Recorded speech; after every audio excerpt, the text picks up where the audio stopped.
Good evening. So in today's session, let us discuss about the methods of analysis. So coming under methods of analysis, we have two methods of analysis.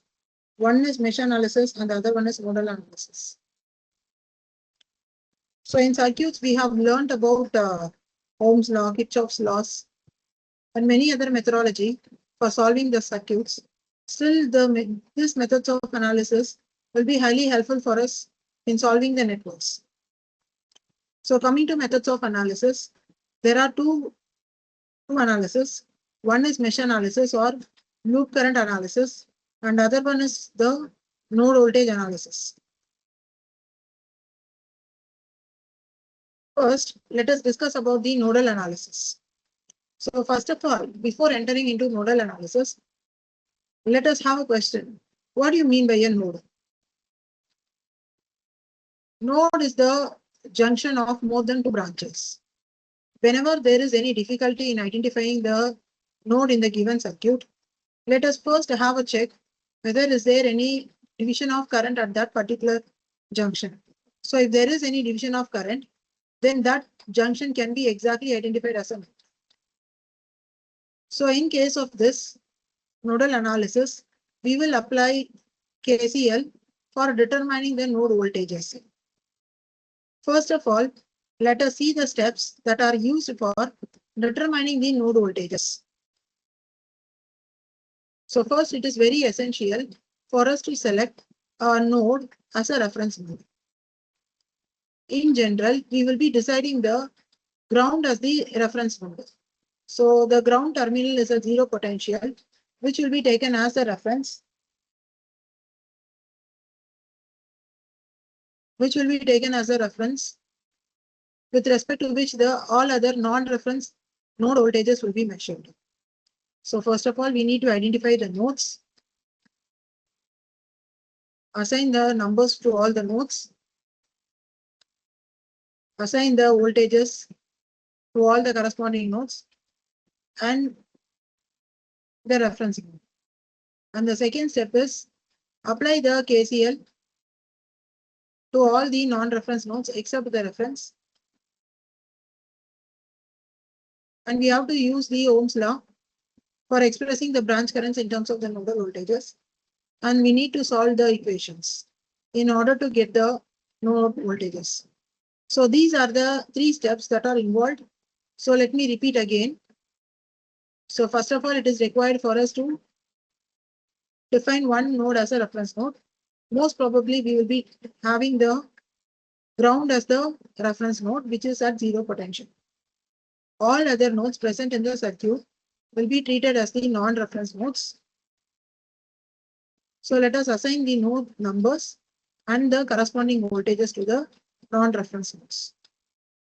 Then we will apply KCL at each and every node independently and obtain the equation for that.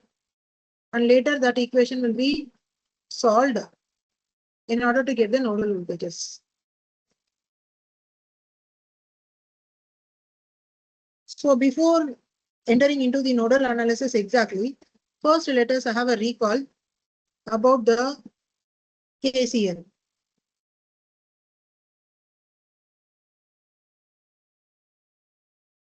So coming to KCL,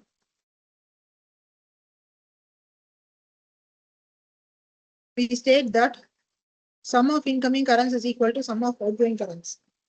So say for example,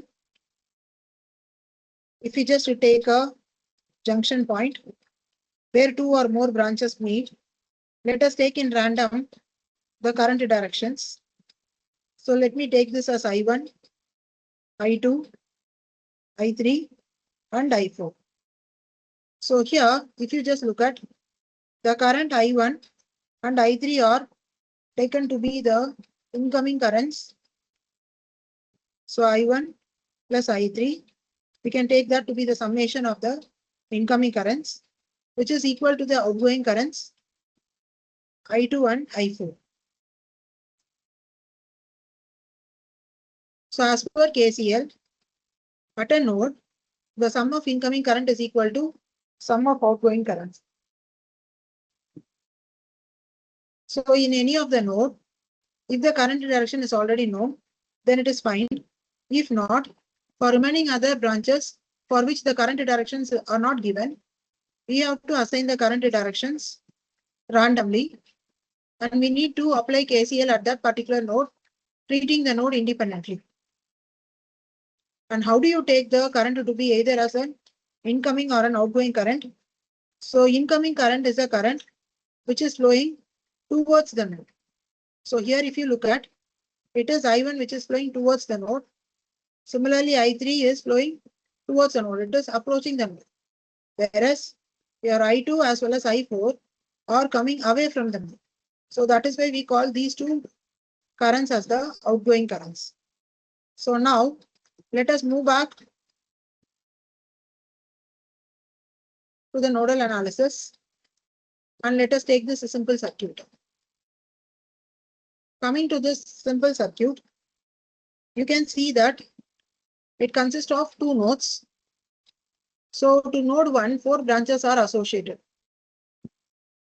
Two current sources, I1 and I2, and two resistors R1 and R2. And the ground has been taken as the reference node and which is at zero potential. So here if you take I1 current is flowing towards the node, whereas your I2 current is coming away from the node.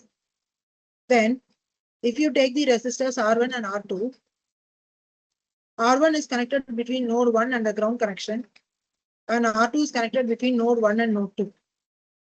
So V1 is the voltage associated with node 1, and similarly V2 is the node 2 voltage.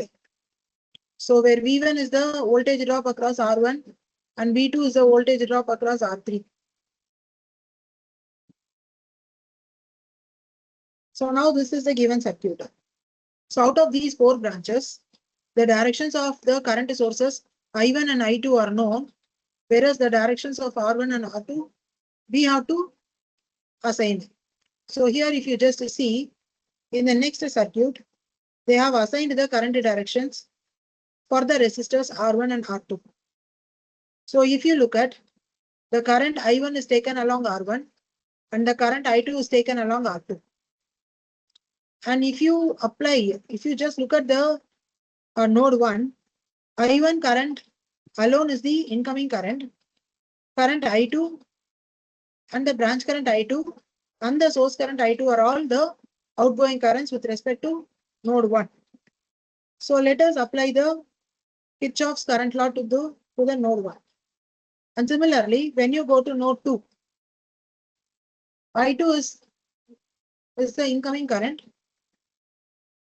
And similarly, the source current I2 is also an incoming current. Whereas I3 is the outgoing current which is flowing through R3. So now we need to write two node equations for node 1 and node 2. So next, let us look at how the node equations are written. So here, we just retain the current directions, whatever is given in the circuit. And in general, it is taken that the current will be flowing from higher potential towards the lower potential. So the current will be flowing from the higher potential towards the lower potential. So wherever do we know the value of the current, we can take it as such in the equation. Whereas for those branches for which the current values are not known, we can take it in the form of V by R. Because we know very clearly, as per Ohm's law, V is equal to IR and I is equal to V by R. So as per that, we can just proceed with the Kirchhoff's current law. So now, let us write the equation for I1. So I1 is the current flowing from node 1 towards the ground. So the starting voltage is V1 and the ending voltage is ground voltage 0. So as per the direction of I1, the equation of I1 can be written as V1 minus 0 divided by R1. Then V1 by R1 can be rewritten as G1, where G1 is the conductance. Similarly, if you take I2, the equation for I2 can be written as V1 minus V2 divided by R2, Why? Because the voltage at which the current I2 starts is V1, and it is the voltage V2 at which the current finishes its path. So V1 is treated to be higher potential and V2 is treated to be the lower potential, and I2 is taken to be flowing from V1 towards V2. So the equation for I2 is written as V1 minus V2 divided by R2, or it can be rewritten as G2 into V1 minus V2. Then coming to the current I3. So it is the current that is flowing between node 2 and ground. So since it is starting from the node voltage V2 and finishing it at ground potential 0, the equation for I3 can be rewritten as V2 minus 0 divided by R3. Or if we need to write it in terms of conductance, then it can be written as I3 is equal to G3 into V2. So these are the individual current equations. Now let us see how can we write it in using KCL. So how to write it in an equation as per KCL. So I1 is the one and only incoming current, and remaining all other currents are outgoing currents. So I1 is equal to the current source. I1 is equal to I2 plus V1 by R1 plus V1 minus V2 divided by R2. And this can be rearranged such that I2 plus V1 minus V2 by R2 is equal to V2 by R3. So the equation for first node is I1 is equal to I2 plus V1 by R1 plus V1 minus V2 by R2. So one and only incoming current is I1. And when you're going to take the branch current I1, it is V1 by R1. And when you take the source current I2, I2 is taken as such. And when you take the branch current I2, it is taken in terms of voltage as V1 minus V2 divided by R2. So this first equation is related to node 1. Then the second equation denotes the nodal equation for second node. So I2 is the one and only source, and the other branch current I2 is also incoming in nature. So the source current I2 and the branch current I2 are the incoming currents, and I3 is the one and only outgoing current. So let us put this in the form of an equation. So the source current I2 plus the branch current I2 written in the form of V by R. So V1 minus V2 divided by R2, which is equal to V2 by R3, where V2 by R3 is the equation for I3. So I hope you might have understood how this equation is written for the given circuit. So next let us see how to solve these equations. So now you can just look at that above two equations, which was earlier written in the form of V by R, is now replaced in the form of G, where 1 by R is taken in the form of G. So I1 is equal to I2 plus G1 into V1 plus G2 into V1 minus V2. And I2 plus the second equation is I2 plus G2 into V1 minus V2, which is equal to G3 into V2. So now the above two equations can be put in the matrix formulation. So here the matrix formulation for nodal analysis is G matrix into V matrix is equal to I matrix. So G1 plus G2 is the R11 term, and R12 term is minus G2, and G2 plus G3 is the R22 term. So it means that G1 plus G2 is the net conductance concerned with node 1 alone. G2 is the net conductance related to node 1 and node 2. So G2 is the conductance of the branch connected between node 1 and node 2. G2 plus G3 is the sum of the conductances associated with node 2 alone. Then the corresponding voltages are V1 and V2, which is equal to I1 minus I2 divided I1 minus I2 and I2. So I1 minus I2 are the current sources that are associated with node 1, and I2 is the current source associated with node 2. So I1 is taken to be positive as it is approaching towards the node, and I1 is taken as negative as it is leaving the node. Similarly, in the second node, I2 is taken to be positive as the current source is approaching the node. So this is the general idea. If a circuit is given, how to assign the nodes and how to assign the corresponding node voltages, and to look at how many branches are associated with each of the node, then how to assign the current directions to the branches for which the current directions are not known. Then based upon the assigned current direction, how to write a node equation by treating the nodes individually, by treating the nodes independently with respect to each other. And how finally, once after obtaining the equations, how to formulate the matrix, where the matrix is G matrix into V matrix is equal to I matrix. So now let us carry out one problem in the nodal analysis so that you will be getting a better idea and you will be able to solve the problem whatever is given.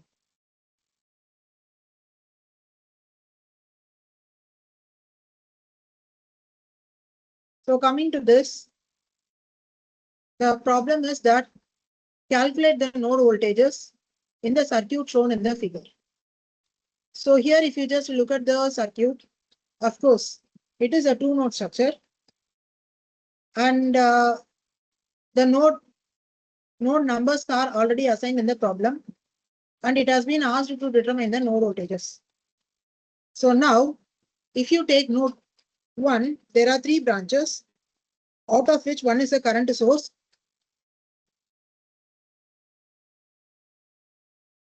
one is a current source,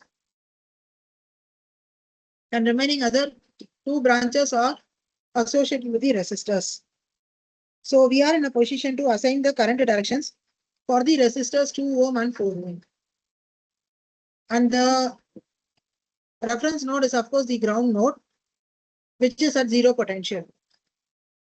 So now let us assign the current directions as given in the figure. So I1 current source, I1 is taken to be the current source of which is of 5 amps. I2 is taken to be the branch current, which is flowing through 4 ohm. I3 is taken to be the branch current, which is flowing through 2 ohm resistance. So if you look at node 1, it is the 5 amps current, which is approaching towards the node. And if you take the current I2 and I3, it is coming away from the node. And when you come to node 2 is associated with 4 branches. One is 5 amps, another one is 10 amps, where 10 amps is the incoming current as it is approaching towards the node, and 5 amps is the outgoing current. And the other 2 branches consisting of 4 ohm and 6 ohm, for which we need to assign the current directions. So let us see the current directions, which is already taken. So I2 branch current direction is retained as such, so that it can be taken as a incoming current. Then if we take I5, it is the current taken for the branch of 6 ohm resistance, which is flowing away from the node. So here if you just look at the current source, which is of 10 amps, and the branch current I2 are the incoming currents, and I1 and I5 are the outgoing currents. So this is how the current directions are assigned for the resistors for which the current directions are not known. So now let us apply KCL and Ohm's law in order to write the equations. So coming to node 1,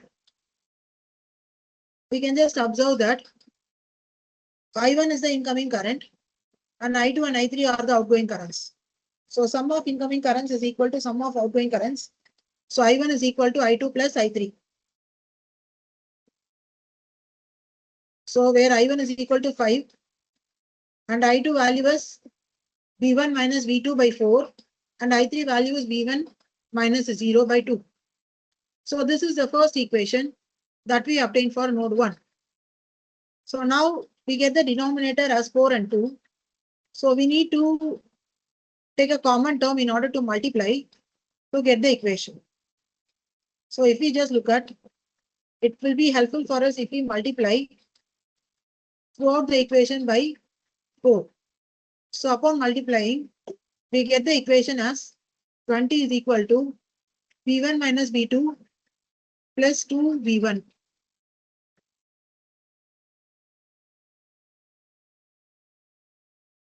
So this equation can be now rearranged in terms of V1 and V2 alone, so that we get it as 3V1 minus V2 is equal to 20. So this is the equation of first node. Similarly, at node 2, let us apply KCL and Ohm's law to get the equation. So at node 2, it is I2 and I4 current, which are incoming in nature, and I1 and I5 are outgoing. So I2 plus I4 is equal to I1 plus I5. So I2 equation is given by V1 minus V2 divided by 4, and I4 is substituted as 10, and in place of I1 the value is taken to be 5. In place of I5 the value is taken to be V2 minus 0 divided by 6. So now the denominator which we get is 4 and 6. So it is required for us to see for an LCM in order to multiply the entire equation. So in such a way, it is required for us to multiply throughout by 12. So upon multiplying the entire equation with 12, we get 3V1 minus 3V2 plus 120 is equal to 60 plus 2V2. So when we separate the terms of V1 and V2, we are able to get minus 3V1 plus 5V2 is equal to 60. So now we have just got two simultaneous equations which we can solve using the substitution method in order to get the voltages V1 and V2. Upon solving these two equations, we are able to get the value of V2 as 20 volt and the value of voltage of V1 as 13.33 volt. So this is one method of solving. Now let us move on to the other method, method 2. So in this method 2, we can see that the G matrix, the coefficients of V1 and V2 are taken to form the G matrix. So I hope you may remember the matrix formulation of nodal analysis, where it is G matrix into V matrix is equal to I matrix. So the G matrix is constituted by 3, minus 1, minus 3 and 5. And the voltage matrix consists of the voltages V1 and V2. And the current matrix consists of 20 and 60 as the values. Now we have to determine the determinant value. So we have to do the cross multiplication. 3 5s are 15, minus 3 1s are 3. So 15 minus 3 is equal to 12. So now we have to determine the value of V1 and V2. So V1 can be determined by taking the ratio between delta 1 and delta. So how can we determine the value of delta? Delta is the G matrix, so which has been taken as the determinant. And how do we determine the value of delta 1? Taking the determinant matrix, replace column 1 with the known values. So column 1 is 3 and minus 3. So replace column 1 with voltage, with the given current values, and then take the determinant. So that will give us the value of delta 1. So upon replacing the column and determining the delta 1 value, we get the numerator value as 160 and the denominator is delta. So 160 divided by 12, the value of V1 is obtained as 13.33. Now coming to V2, same way we have to determine what is the value of delta 2. So delta 2 can be determined by replacing the determinant column, second column of the determinant with the known values of current. So the second column minus 1, 5 is now replaced with the known current values of 20 and 60. And then get the determinant value. So delta 2 value is now obtained as 180 plus 60, which is 240 divided by the determinant value 12. So it is of 20 volt. So if you just have a cross check between the values of V1 and V2, which we have obtained using the substitution method, solving the simultaneous equations, and the method using Cramer's rule, both gives us the same value of V1 and V2. So these are the two methods using which can we determine the value of nodal voltage. So I hope you might have got some idea regarding the nodal voltage. Next, let us move on to the mesh analysis. Okay, so first one what we have seen is the nodal analysis, and the second one which we are going to see now is the mesh analysis. So coming to mesh analysis, before we move on to the mesh analysis, let us make sure what is a mesh. Is there any idea? Okay, let me just give you an idea. If you take a loop, how do you take a loop? Even in the given circuit, you can just see that the circuit has been named. So starting from the point A, B, C, D, E, F, A is a loop. And of course, A, B, E, F, A is also a loop. Similarly, B, C, D, E, B is also a loop. When you take the outermost loop, A, B, E, F and B, C, D, E are the two inner loops that are existing. So for a loop, it can consist of any number of inner loops. Doesn't matter, okay? But innermost loop is taken to be the mesh analysis.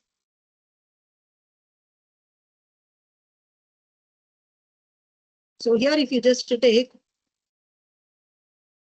mesh is that which does not have any inner loops, but loops will have the inner loops.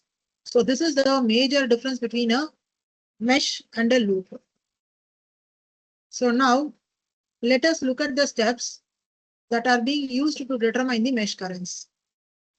First of all, assign the mesh currents to the n number of meshes. Assign the mesh currents I1, I2, I3 until In to the n number of meshes. Second step is apply KVL to each of the n number of meshes and use Ohm's law to express the voltages in terms of mesh currents.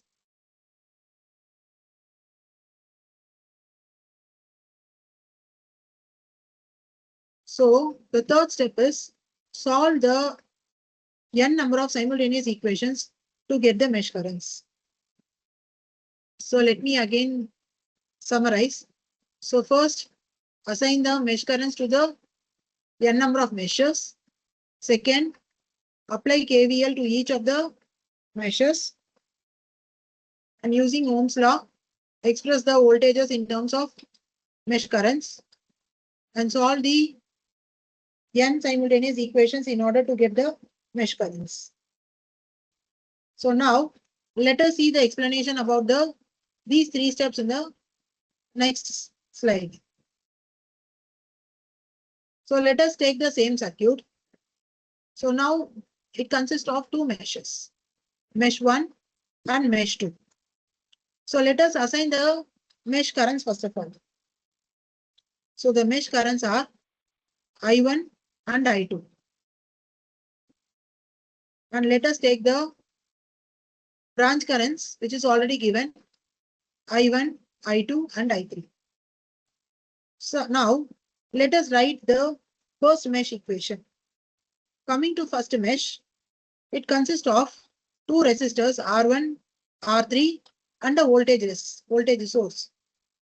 So if you look at the voltage drop across R1, it can be obtained by multiplying I1 into R1. Next, if you see R3, the drop across R3 can be obtained by multiplying its current along with the resistor value. So what is the magnitude of the current that is flowing through R3? See, I1 is flowing in the downward direction, whereas I2 is flowing in the upward direction.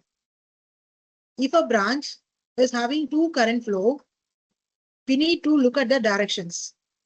If both the currents are flowing in the same direction, then we can take the summation of the current as the total current. Or if both the currents are in the opposite direction, then you need to take the difference of the current as the current that is flowing through that particular branch element. So I1 is flowing downward and I2 is flowing upward. So the net current that is flowing through R3 is I1 minus I2, and thereby the voltage drop across R3 is I1 minus I2 into R3. So since we are writing the equation for mesh 1, we give the priority to first mesh current, and that is why we take the voltage drop as R3 into I1 minus I2. Then we take the voltage source, and when the voltage source is pushed on the right hand side of the equation, take the polarity of the voltage source in such a way that follow the current direction, follow the mesh current direction, and take the polarity at which the mesh current leaves. So we will be getting the equation as R1 plus R3 into I1 minus R3 into I2, which is equal to V1 for mesh 2. Similarly, apply KVL for second mesh. So here if you just look at for second mesh, we have two resistors in it, R2 and R3, and a voltage source of V2. So the current that is flowing through R2 is I2. So thereby the drop across R2 is given by R2 into I2. And the drop across R3 is given by I2 minus I1 into R3. We give the priority to I2 as we are writing down the equation now for second mesh. Then coming to the voltage source, the voltage source can be mentioned on the right hand side of the equation such that the polarity of the voltage at which the current leaves can be taken. So on the left hand side, let us have only the voltage drop across the resistors, and on the right hand side, let us have the total voltage that is contributing for the drop. And the polarity of the voltage at which the current is leaving can be considered. So that is how for second mesh, we are getting minus R3 into I1 plus R2 plus R3 into I2 is equal to minus V2. So now if you look at these two equations, it will be very clear that when you put it in a matrix formulation, it comprises of R matrix, resistance matrix into current matrix, which will be giving you the voltage matrix. So R matrix into I matrix is equal to V matrix. So where R matrix comprises of sum of all the resistors present in first mesh alone. which is forming an element of R11 in the matrix. Coming to the element R12, it is the sum of the resistor present in common to mesh 1 and mesh 2. Of course, it is symmetric. So R12 is equal to R21. So that is why R12 is equal to R21 is equal to minus R3. Then coming to R22, it is the sum of the resistances present in mesh 2 alone, R2 plus R3. So now this is the matrix formulation. And if we need to establish the relationship between the branch currents and the mesh currents, then we can just take that the branch current I1 is equal to mesh current I1, and the branch current I2 is equal to mesh current I2, and the branch current R3 is equal to, and the branch current R3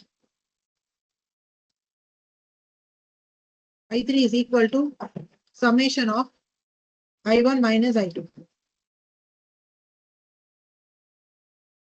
So I hope now you might have understood how do we consider the mesh and in what way do we assign the mesh currents. Then what is the methodology for writing the mesh equations and how do we formulate the mesh equations in matrix. So now let us look at the calculation for a problem so that it will give you a better understanding. So now look at this problem. So here you can just see that it consists of two meshes and the mesh currents are I1 and I2. And the branch currents are I1, I2 and I3. So let us take first mesh. Taking first mesh, 5 ohm is having a current flow of I1.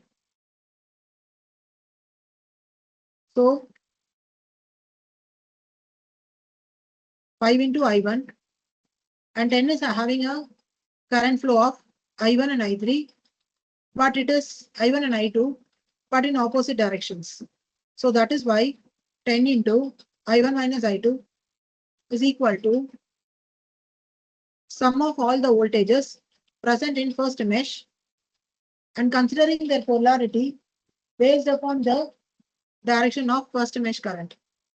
So when you are considering the polarity for 10, take the polarity as minus 10 on the right hand side. Then take the polarity of 15 volt as plus 15 on the right hand side. So when you do that on the right hand side, you will be getting the equation as 15 minus 10, which is 5 volt. And you can just divide the entire equation with a common factor. Then coming to second mesh. Similarly, 6 and resistance 4 are in series and is having a current flow of I2. So 10 into I2 plus 10 into I2 minus I1 is equal to plus 10 because it is the 10 volt, which is the only source present in second mesh. And following the mesh current direction I2, we need to take the polarity at which the current leaves. So now multiplying it, rearranging and multiplying it, we obtain the equation and dividing it with the common factor, we get the second mesh equation as I1 is equal to 2 into I2 minus I1. So these are the two mesh equations. Now, these two simultaneous equations can be solved by elimination method. So upon doing that, we will be able to get the current value as 1 amps I2 current and I1 is equal to 2 I2 minus 1, where I2 value is 1. So thereby the I1 mesh current will be obtained as 1 amps again. Then that is how we just get the value of the mesh currents I1 and I2. So once after getting these mesh currents, we will be able to get the branch currents. So coming to the branch currents, it is I1. The branch current I1 is equal to mesh current I1, where its value is equal to 1 amps. Then the branch current I2 is equal to mesh current I2, where its value is equal to 1 amps.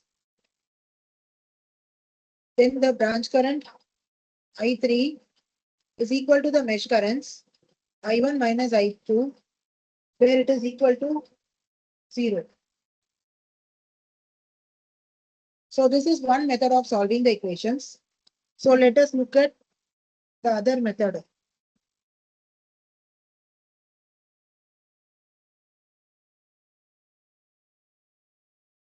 The next way to solve this equation is to go for the matrix formulation. I hope you may remember the matrix formulation is R matrix into I matrix, which is equal to V matrix. So here, this is the resistance matrix. First of all, let us get the determinant for the resistance matrix. So we do the cross multiplication. 3 2s are 6 minus 2, where its value is equal to 4.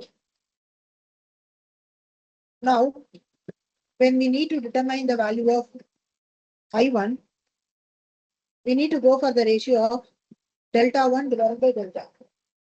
So how to determine the value of delta 1? Delta 1 can be obtained by replacing the first column of the determinant matrix with the known values of voltage. So the first column of determinant 3 and minus 1 are replaced by 1 and 1 of the voltage matrix.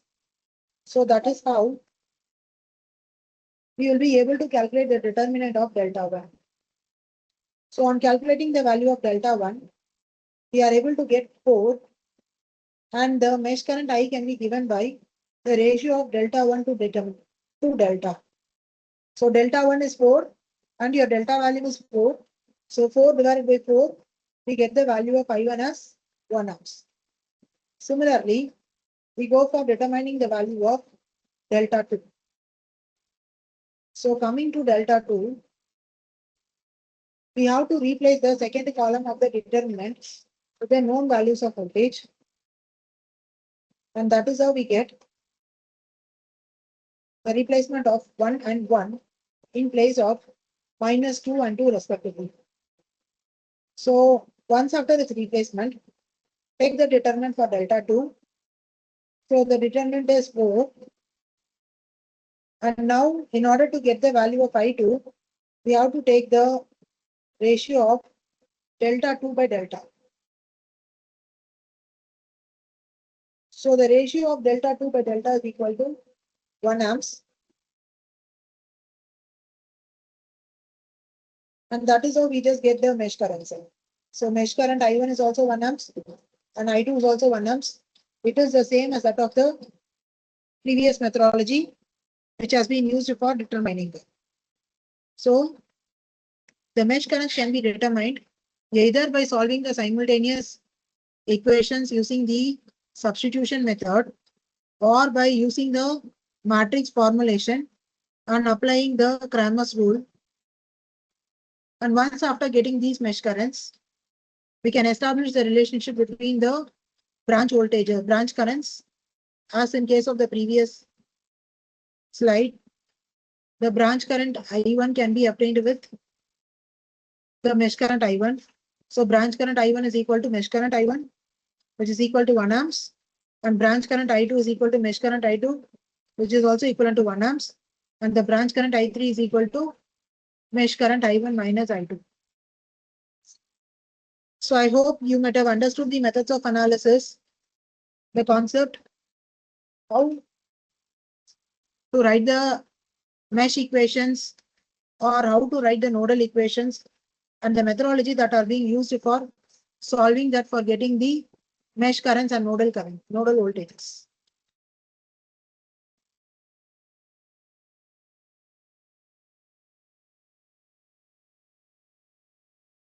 Thank you.